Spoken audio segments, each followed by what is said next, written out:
صرف امامہ کی مدد کی تھی، اور اس مدد کے بعد اس نے جو کچھ کیا تھا اس کے بعد وہ اسے نیکی نہیں سمجھ سکتا تھا۔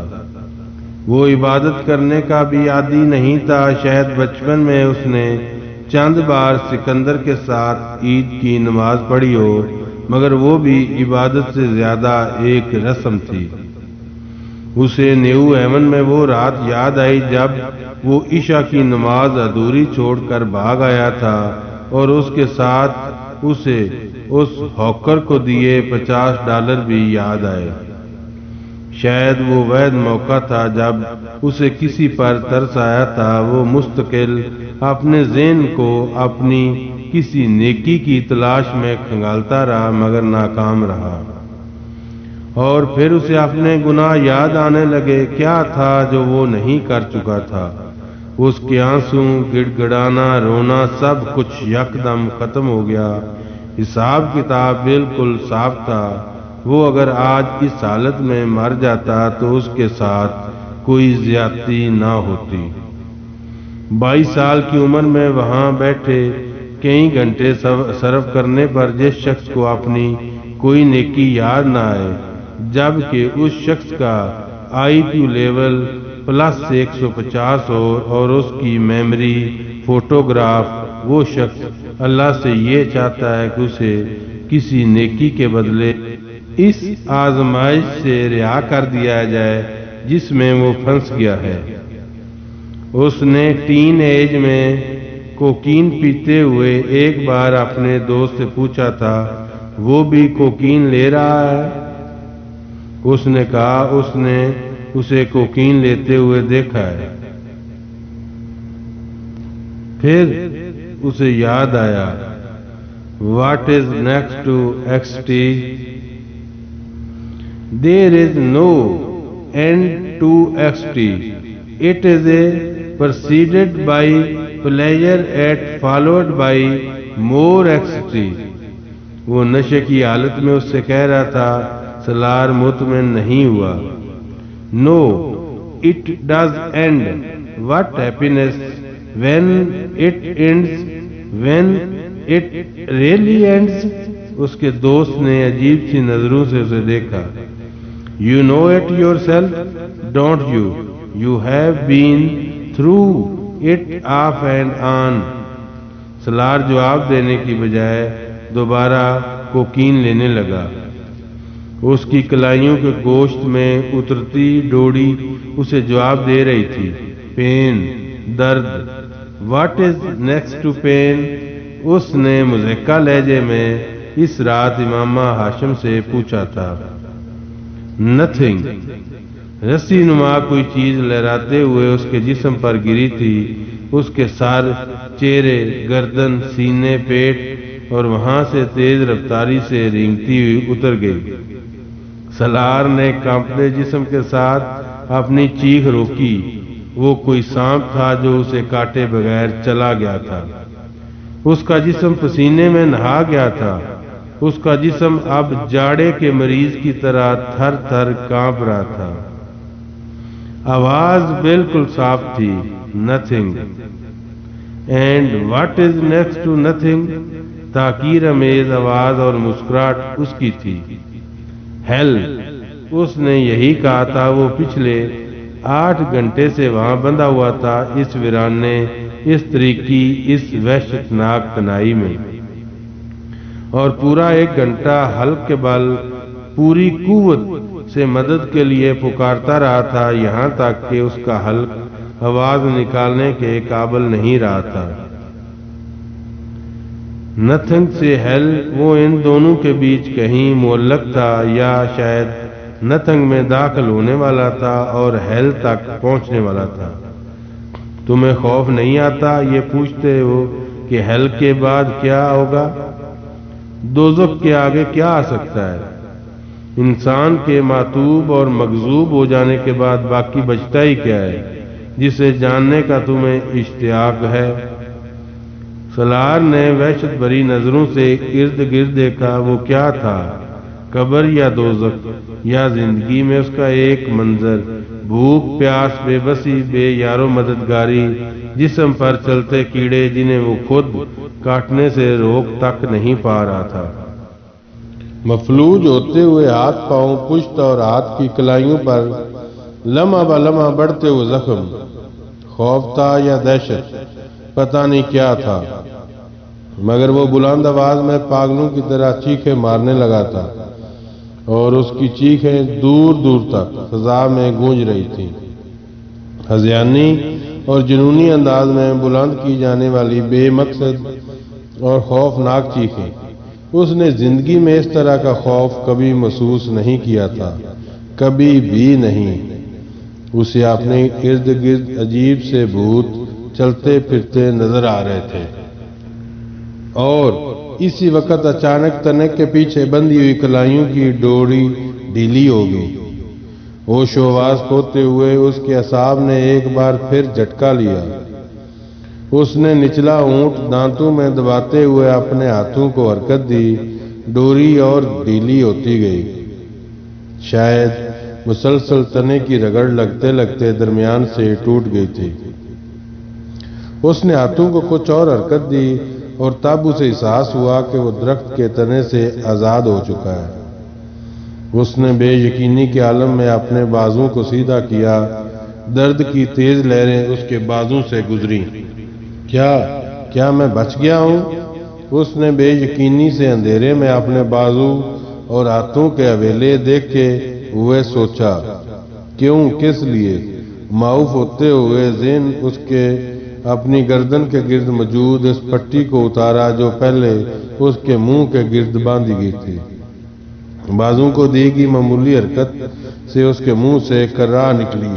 اس کے بازوں میں شدید تکلیف ہو رہی تھی، اتنی تکلیف کہ اسے لگ رہا تھا کہ وہ دوبارہ کبھی اپنے بازو استعمال نہیں کر سکے گا۔ اس کی ٹانگیں بھی سن ہو رہی تھیں۔ اس نے کھڑے ہونے کی کوشش کی، وہ لڑ کھڑا کر بازوں کے بل زمین پر گرا، ہلکی سی چیخ اس کے منہ سے نکلی۔ اس نے دوسری کوشش ہاتھوں اور گھٹنوں کے بل کی، اس بار وہ کھڑا ہونے میں کامیاب ہو گیا۔ وہ دونوں لڑکے اس کے جاگرز اور گھڑی بھی لے جا چکے تھے، اس کی جرابیں وہیں کہیں پڑی تھیں، وہ اندھیرے میں انہیں ٹٹول کر پہن سکتا تھا، مگر بازو اور ہاتھوں کو استعمال میں لانا پڑتا اور وہ اس وقت یہ کام کرنے کے قابل نہیں تھا، نہ جسمانی طور پر نہ ذہنی طور پر۔ اس وقت صرف وہاں سے نکل جانا چاہتا تھا، ہر قیمت پر اندھیرے میں ٹھوکریں کھاتا، جھاڑیوں سے الجھتا، خراشیں لیتا، وہ کسی نہ کسی طرح اس راستے پر آ گیا تھا جس راستے سے وہ دونوں اسے اٹھا کر لے آئے تھے۔ پھر ننگے پاؤں سے اس نے نیچے کا سفر طے کیا۔ اس کے پیروں میں پتھر اور کنکریاں چبھ رہی تھیں، مگر وہ جس ذہنی اور جسمانی اذیت کا شکار تھا اس کے سامنے یہ کچھ بھی نہیں تھا۔ وہ یہ نہیں جانتا تھا کہ کیا وقت ہوا ہے، مگر اسے یہ اندازہ تھا کہ رات آدھی سے زیادہ گزر چکی ہے۔ اسے نیچے آنے میں کتنا وقت لگا اور اس نے یہ سفر کس طرح طے کیا وہ نہیں جانتا تھا۔ اسے صرف یہ یاد تھا کہ پورا راستہ بلند آواز سے روتا رہا تھا۔ اسلام آباد کی سڑکوں پر آ کر اسٹریٹ لائٹس کی روشنی میں اس نے اپنے حلیہ کو دیکھنے کی کوشش نہیں کی، نہ ہی کہیں رکنے کی کوشش کی، نہ ہی کسی کی مدد لینے کی۔ وہ اسی طرح روتا ہوا لڑکھڑاتے قدموں کے ساتھ اس سڑک کے کنارے فٹ پاتھ پر چلتا رہا۔ وہ پولیس کی ایک پٹرولنگ کار تھی جس نے سب سے پہلے اسے دیکھا اور اس کے پاس آ کر رک گئی۔ اندر موجود کانسٹیبل اس کے سامنے نیچے اترے اور اسے روک لیا۔ وہ پہلی بار ہوش و حواس میں آیا تھا، مگر اس وقت بھی وہ اپنی آنکھوں سے بہتے ہوئے آنسوؤں پر قابو پانے میں ناکام ہو رہا تھا۔ وہ لوگ اب اس سے کچھ پوچھ رہے تھے، مگر وہ کیا جواب دیتا؟ اگلے 15 منٹ میں وہ ایک ہاسپٹل میں تھا جہاں اسے فرسٹ ایڈ دی گئی۔ وہ اس سے اس کے گھر کا پتہ پوچھ رہے تھے، مگر اس کا گلا بند تھا۔ وہ انہیں کچھ بھی بتانے کے قابل نہیں تھا۔ سوجے ہوئے ہاتھوں کے ساتھ اس نے ایک کاغذ پر اپنے گھر کا فون نمبر اور ایڈریس گھسیٹ دیا۔ ابھی اور کتنی دیر اسے یہاں رکھنا پڑے گا؟ زیادہ دیر نہیں، جیسے ہی ہوش آتا ہے ہم دوبارہ چیک اپ کریں گے، پھر ڈسچارج کر دیں گے۔ زیادہ شدید قسم کی انجریز نہیں ہیں، بس گھر میں کچھ دن تک مکمل طور ریسٹ کرنا پڑے گا۔ اس کا ذہن لاشعور سے شعور کا سفر طے کر رہا تھا۔ پہلے جو صرف بے معنی آوازیں تھیں اب انہیں مفہوم پہنا رہی تھی۔ کمرے میں بہت تیز روشنی تھی، یا کم از کم اسے ایسے ہی لگا تھا۔ وہ ان کے فیملی ڈاکٹر کا پرائیویٹ کلینک تھا۔ وہ ایک بار پہلے بھی یہاں ایسے ہی ایک کمرے میں رہ چکا تھا، اور یہ پہچاننے کے ایک نظر ہی کافی تھی کہ اس کا ذہن بالکل صحیح کام کر رہا تھا۔ جسم کے مختلف حصوں میں ہونے والے درد کا احساس اسے پھر ہونے لگا۔ اس کے باوجود اب وہ ایک بہت نرم اور آرام دہ بستر پر تھا۔ اس کے جسم پر لباس نہیں تھا جو اس نے اس سرکاری ہاسپٹل میں پہنا تھا جہاں اسے لے جایا گیا تھا۔ وہ ایک اور لباس میں ملبوس تھا، اور یقیناً اس کے جسم کو پانی کی مدد سے صاف کیا گیا تھا، کیونکہ اسے آدھے بازو والی شرٹ سے جھانکتے اپنے بازو پر کہیں بھی مٹی یا گرد نظر نہیں آ رہی تھی۔ اس کی کلائیوں کے گرد پٹیاں بندھی ہوئی تھیں، اور اس کے بازوؤں پر چھوٹے چھوٹے بہت سے نشانات تھے۔ بازو اور ہاتھ سوجے ہوئے تھے۔ وہ اندازہ کر سکتا تھا ایسے ہی بہت نشانات اس کے چہرے اور جسم کے دوسرے حصوں پر بھی ہوں گے۔ اسے اپنی آنکھ بھی سوجی ہوئی محسوس ہو رہی تھی، اور اس کے جبڑے بھی دکھ رہے تھے، مگر اس سے بھی زیادہ برا حال گلے کا تھا۔ اس کے بازو میں ایک ڈرپ لگی ہوئی تھی جو اب تقریباً ختم ہونے والی تھی۔ پہلی بار اس کو ہوش میں ڈاکٹر نے ہی دیکھا تھا۔ وہ ان کا فیملی ڈاکٹر نہیں تھا، شاید اس کے ساتھ کام کرنے والا کوئی اور فزیشین تھا۔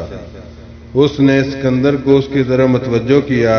ہوش آ گیا ہے۔ سالار نے ایک صوفے پر بیٹھی طیبہ کو اپنی طرف بڑھتے ہوئے دیکھا، مگر سکندر آگے نہیں آئے تھے۔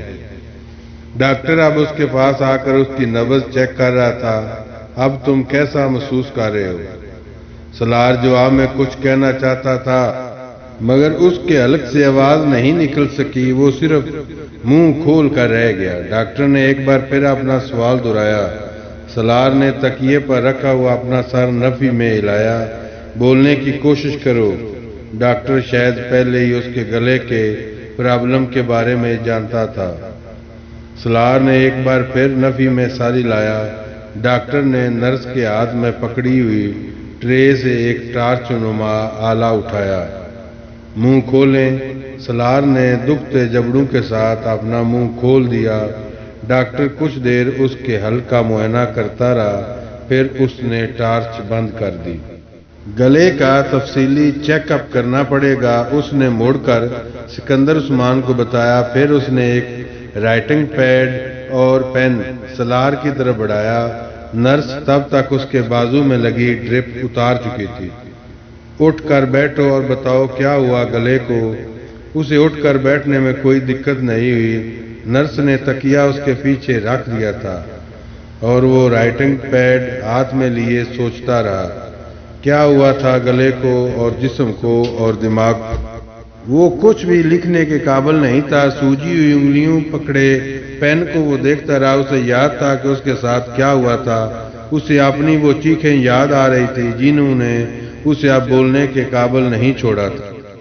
کیا لکھا جائے؟ یہ کہ مجھے ایک پہاڑ پر ساری چیزیں چھین کر باندھ دیا گیا تھا، یا پھر یہ کہ مجھے چند گھنٹوں کے لیے زندہ قبر میں اتار دیا گیا تھا تاکہ مجھے میرے سوالوں کا جواب مل جائے۔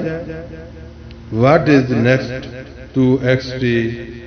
وہ سفید صاف کاغذ کو دیکھتا رہا، پھر اس نے مختصر تحریر میں اپنے ساتھ ہونے والا واقعہ تحریر کر دیا۔ ڈاکٹر نے رائٹنگ پیڈ پکڑ کر ایک نظر ان 7-8 جملوں پر ڈالی اور پھر اسے سکندر عثمان کی طرف بڑھا دیا۔ آپ کو چاہیے کہ فوری طور پر پولیس سے رابطہ کریں تاکہ کار برآمد کی جا سکے۔ پہلے ہی کافی دیر ہو گئی ہے، پتہ نہیں وہ گاڑی کہاں سے کہاں لے جا چکے ہوں گے۔ ڈاکٹر نے ہمدردانہ انداز میں سکندر کو مشورہ دیا۔ سکندر نے رائٹنگ پیڈ پر ایک نظر ڈالی۔ ہاں، میں پولیس سے کانٹیکٹ کرتا ہوں۔ پھر کچھ دیر ان دونوں کے درمیان اس کے گلے کے چیک اپ کے سلسلے میں بات ہوتی رہی۔ پھر ڈاکٹر نرس کے ہمراہ باہر نکل گیا۔ اس کے باہر نکلتے ہی سکندر عثمان نے ہاتھ میں پکڑا ہوا رائٹنگ پیڈ سالار کے سینے پر دے مارا۔ یہ جھوٹ کا پلندہ ہے، اپنے پاس رکھو۔ تم کیا سمجھتے ہو کہ اب میں تمہاری کسی بات پر اعتبار کروں گا؟ نہیں، کبھی نہیں۔ سکندر بے حد مشتعل تھا۔ یہ بھی تمہارا کوئی نیا ایڈونچر ہوگا، خودکشی کی کوئی نئی کوشش؟ وہ کہنا چاہتا تھا، فار گاڈ سیک، ایسا نہیں۔ وہ گونگوں کی طرح ان کا چہرہ دیکھتا رہا۔ میں کیا کہوں ڈاکٹر سے کہ اس کی عادت ہے؟